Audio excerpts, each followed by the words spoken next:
बिस्मिल्लाहिर्रहमानिर्रहीम अस्सलाम वालेकुम। आप मेरा यूट्यूब चैनल देख रहे हैं। Welcome to my YouTube channel. जैसा कि आपको पता है कि एग्ज़ाम्स की तैयारी के हवाले से कल से हमने इंग्लिश का पोर्शन स्टार्ट किया हुआ है।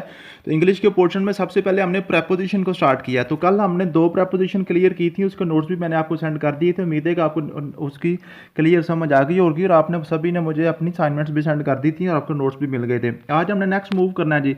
कल हमने पढ़ा था ऑन और ऑन टू, आज हमने पढ़ना है अपॉन।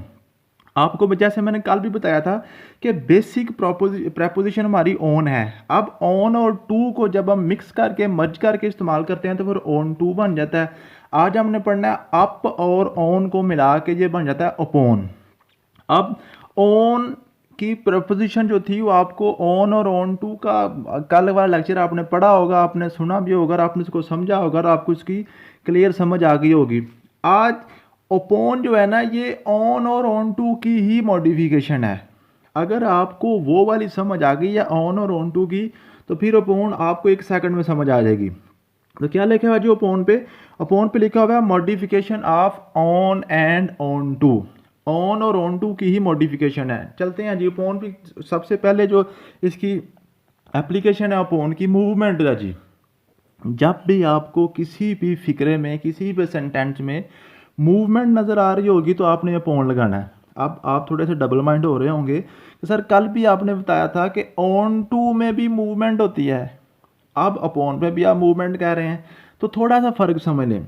जब आपके पास मूवमेंट आ जाए वॉकिंग के थ्रू या जंपिंग के थ्रू, मीन्स के आप जो भी बॉडी, जो भी चीज़ सेंटेंस में, जो भी नाउन मूवमेंट कर रहा है वो ज़मीन के साथ टच है, वो मूवमेंट उसकी वॉकिंग के थ्रू है या जंपिंग के थ्रू है। जैसे मैंने कल आपको एग्जांपल दी थी कि cat jumps onto the table, वो ज़मीन पे जंप किया था ना।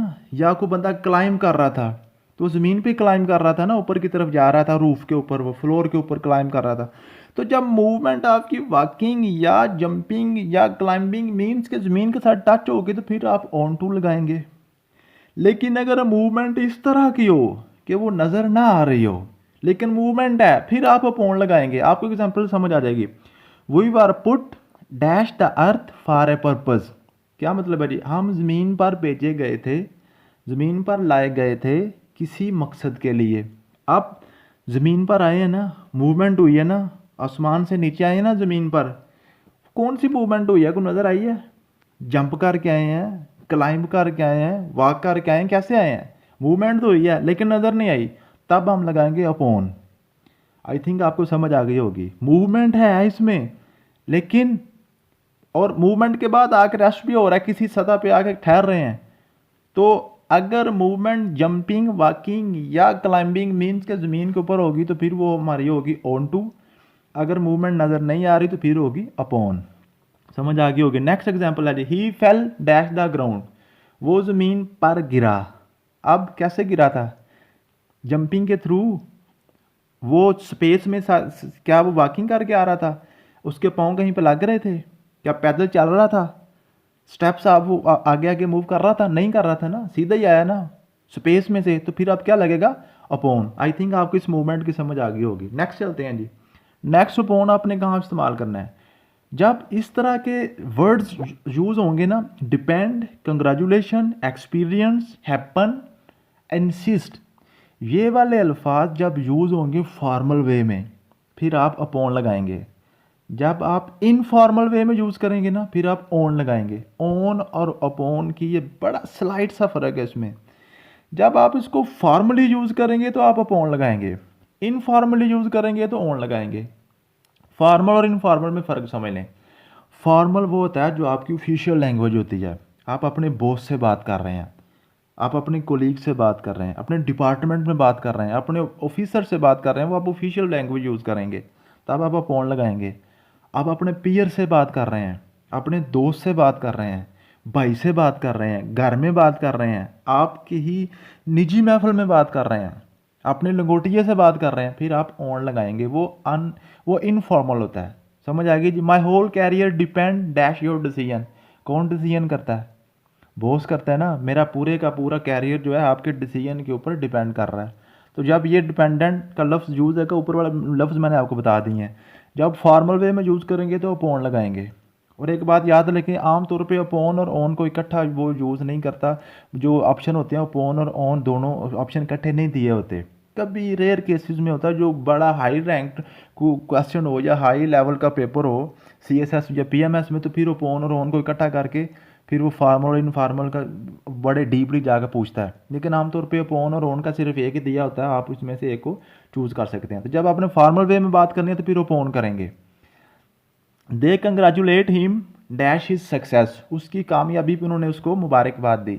अब मुबारकबाद कामयाबी पे हो रही है, कहाँ पे हो रही है जी? ये कोई फॉर्मल वे ही होगा ना, किसी उसको किसी ऑफिस में होगा। अगर वो कंग्रेचुलेशन दे रहे हैं उसको उसकी एंगेजमेंट पे, उसकी शादी पे, वो इनफॉर्मल में आएगा। अब ये कंग्रेचुलेशन कहाँ पे मिल रही है उसको? सक्सेस पे। यहाँ पे ऑन भी लग सकता है, अपॉन भी लग सकता है, लेकिन आप प्रेफर कीजिएगा अपॉन को, क्योंकि सक्सेस वगैरह जो होती है ना ये फॉर्मल वे में आती है। नेक्स्ट जी, he did insist dash his demand, उसने अपनी डिमांड पर इंसिस्ट किया। अब यहाँ पे भी ये फॉर्मल वे में डिमांड कर रहा है, ये फॉर्मल है, ये अपॉन आएगा। आइसक्रीम की डिमांड कर रहा है ना, वो इनफॉर्मल में आ जाएगा। तो यहाँ पे आप क्या लगाएंगे? अपॉन लगाएंगे। नेक्स्ट जी, सक्सेसिव नाउन्स, जब सक्सेसिव नाउन यूज़ करेंगे ना तब भी आप अपॉन लगाएंगे। सक्सेसिव नाउन थोड़े से समझ लें, वो क्या होते हैं? जब एक सेंटेंस में दो नाउन्स इकट्ठे यूज़ हो रहे हों, दूसरे वाला नाउन, दूसरे से मुराद जो बाद में आ रहा है, दो नाउन इकट्ठे हो रहे हैं, एक पहले यूज़ होगा, एक बाद में यूज़ होगा।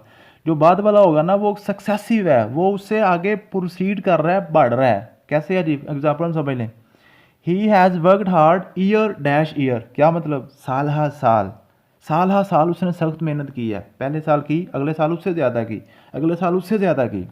तो he worked hard year upon year, समझ आ गई जी? पहले साल से अगला साल उससे ज़्यादा वक्त सक्सेसिव की तरफ जा रहा है। नेक्स्ट जी, we crossed mile upon mile, यहाँ पे आएगा डैश में क्या आएगा? Upon. On, at, onto सारे गलत हो जाएंगे। अपॉन माइल क्या है जी? सक्सेसिव नाउन है, दो नाउन इकट्ठे आ रहे हैं ना, माइल और माइल, इन दोनों को कौन मिलाएगा? अपॉन मिलाएगा। मील दर मील सफ़र कर रहे हैं। नेक्स्ट जी, नेक्स्ट है जी, इमीडिएटली डूइंग समथिंग और समथिंग हैपनिंग, क्या मतलब है जी? एकदम से कोई चीज़ आप कर रहे हैं, एकदम से कोई काम कर रहे हैं, या कोई एकदम से होने वाला है। अब यहाँ पे थोड़ा सा समझ लें, मैंने आपको क्या बताया? ऑन और ऑन टू की ही मॉडिफिकेशन है। मैंने ऑन और ऑन टू की मूवमेंट आपको समझा दी। अब यहाँ पे क्या जी? कोई चीज़, कोई वाकया हुआ है या फौरी हो गया है। मैंने आपको बताया था जब डे और टाइम कोई डेट वगैरह आ जाती है तो आप क्या लगाते हैं? ऑन टू लगाते हैं, ऑन लगाते हैं, यही आपको बताया था ना, ऑन लगाते हैं। अब यहाँ पे भी डेज एंड डेट्स की बात है, लेकिन यहाँ पे एग्जैक्ट आपको कोई पता नहीं है। वहाँ पे आपके पास एग्जैक्ट डे और टाइम होता था, डेट होती थी कि 23 मार्च को I was born on 17th of December, तो एग्जैक्ट पता था ना। अब यहाँ पे एग्जैक्ट पता नहीं होता, जब एग्जैक्ट ना पता हो फिर आप अपॉन लगाते हैं। He got married immediately passing out his college, क्या मतलब है जी? इमीडिएटली जैसे ही वो कॉलेज से फारिग हुआ है उसने शादी कर ली। यहाँ पे क्या लगेगा? अपॉन लगेगा। इवेंट हुआ है ना, डेट एंड टाइम ही आई है, लेकिन आपको एग्जैक्ट नहीं पता। नेक्स्ट क्या है जी, dash declaration of our result she rushed toward her mother, जैसे ही उसका रिजल्ट डिक्लेयर हुआ है अपनी माँ की तरफ गई है। तो क्या मैंने आपको बताया, इमीडिएटली कोई काम करना है, किसी भी काम के फ़ौरन बाद आप काम कर रहे हैं तो अपॉन लगाएंगे। जैसे उसका रिजल्ट निकला वो फौरी अपनी माँ के पास गई है, यहाँ पे क्या लगेगा? अपॉन लगेगा। नेक्स्ट जी, Eid is almost dash us, Eid हमारे सर पर है। उम्मीद, ईद बिल्कुल आने वाली है। उम्मीद कह रहा हूँ, ईद, ईद आ गई है, हमारे सर पर है, बिल्कुल करीब है। इवेंट है ना, कोई डेट्स की बात कर रहे हैं ना, कोई काम आने वाला है, लेकिन एग्जैक्ट नहीं पता। अगर वो ईद इज़ डैश संडे तो फिर आप क्या लगाएंगे? ऑन लगाएंगे। अगर पहला लेक्चर नहीं देखा तो देख लें, ठीक है? जब तक आप पहला लेक्चर नहीं देखेंगे तब तक आपको ये समझ नहीं आएगी। पहला लेक्चर देखने के लिए आपको क्या करना पड़ेगा? आप यूट्यूब पे जाएं, वहाँ पे मेरा नाम सर्च करें, आगे आपको मैं बता देता हूँ। तो जब आप मेरा नाम लिखेंगे सुफियान गुराया तो आपके सामने ये वाला इंटरफेस शो हो जाएगा। जो मेरे चैनल का पेज आपके सामने शो हो जाएगा। ऊपर मेरी पिक आपको नज़र आ रही है, साथ लिखा हुआ सुफियान अहमद सब्सक्राइब। तो अगर आपने चैनल सब्सक्राइब नहीं किया तो इसको क्लिक करके सब्सक्राइब पहले करें और बेल आइकन को दबा लें। उसके बाद आप मेरी इस पिक पे आप क्लिक करेंगे। इस पिक पे जब आप क्लिक करेंगे ना तो आपके सामने सारा चैनल खुल जाएगा। तो ऊपर टॉप पे देखें तो आपको नज़र आ रहा होगा home videos and play list. आप प्ले लिस्ट को क्लिक करेंगे। जैसे आप प्ले लिस्ट को क्लिक करेंगे सारी प्ले लिस्ट आपके सामने मेरी खुल जाएंगी। तो आपको जो भी वीडियो आपने चाहिए होगी आप वो वाली प्ले लिस्ट खोलें और अपनी वीडियो जो मेरी प्रीवियस है वो आप दे सकते हैं। फॉर एग्जांपल अभी आपको इंग्लिश की वीडियो चाहिए तो आप यहाँ से एग्जाम प्रेपरेशन इंग्लिश वाली प्ले लिस्ट आप सर्च कर लेंगे। ये मैथ वाली लिखी हुई है, नीचे NTS पास्ट पेपर लिखे हुए हैं, GK करंट अफेयर है, उसके बाद साइंस है, उसके बाद उर्दू है, उसके बाद ये इंग्लिश लिखी हुई है सेकंड लास्ट पे। इसको आप क्लिक करेंगे। जैसे आप इसको क्लिक करेंगे तो आपके पास ये पिछली वीडियो जो लिखा हुआ Sufiyan Guraya English lecture number 1 preposition ये आपके सामने खुल जाएगी। आप इसको देख सकते हैं। और आज वाली जो वीडियो लेक्चर नंबर 2 वो भी मैं इसी लिस्ट में डालूंगा। नेक्स्ट टाइम अगर आपने देखनी हो तो आप इसी लिस्ट से देख सकते हैं। इसी तरह आपने मैथ की वीडियो, जनरल साइंस की, करंट अफेयर की जो आपकी मिस हो गई हैं वो आप इन सारी लिस्टों से देख सकते हैं। Thank you. Eid is almost upon us. समझ आ गई जी? हमें एग्जैक्ट का नहीं पता। Next, our exam will be soon dash us. Exam बस हमारे सर पर ही हैं, लेकिन ये नहीं पता जुलाई में है, अगस्त में है, 15 जुलाई को, 18 को, कब है। तो ये अब क्या लगेगा? अपॉन लगेगा। नेक्स्ट ये कंटिन्यू है। असाइनमेंट आपकी क्या है जी? ये 3 क्वेश्चन है। ये 3 क्वेश्चन आपको नज़र आ रहे हैं। इनकी प्रेपोजिशन आपने मुझे क्लियर करके देनी है। तीनों ऑन, ऑन टू और अपॉन की अगर आपको समझ आ गई है तो आप ये असाइनमेंट कर लेंगे। अगर नहीं समझ आई तो फिर आप मुझे कॉल पे आप मुझसे इसको समझ सकते हैं। पहले वाला जो लेक्चर था उसके मैंने नोट्स आपको सेंड कर दिए थे, वो डिलीट करके ये वाले रख लीजिएगा। क्योंकि ये वाला जो नोट्स है ना, मैंने यही नोट्स जो पहले वाला नोट्स थे ना उसी के आगे अब मैंने इसको कंटिन्यू किया है। जैसे इसका मैंने कंटिन्यू लिखा हुआ है ना, जब थर्ड लेक्चर आएगा तो इसी को आगे मैं कंटिन्यू करूँगा। तो इसका क्या फ़ायदा होगा, तो आपको कंपाइल भी खुद नहीं करने पड़ेंगे, कंपाइल भी आपके साथ साथ होते जाएंगे। पहले वाले नोट्स आपको याद हो गए हैं, वो डिलीट करके ये वाले रख लें। इसके अंदर पहले वाले भी हैं और ये दूसरे भी हैं। तो जैसे ये प्रोपोजिशन सारी कंप्लीट हो जाएगी तो जब एंड वाला नोट्स आपको मिलेंगे ना PDF, तो उसमें सारे के सारे पिछले लेक्चर सारे आपको कंपाइल किए हुए मिल जाएंगे। ये आपको मैंने इजी के लिए, आपको इजी करने के लिए ये किया है कि आपको साथ साथ कंपाइल भी नहीं करने पड़ेंगे। मिलते हैं जी नेक्स्ट वीडियो में। Thank you so much. Allah हाफिज़।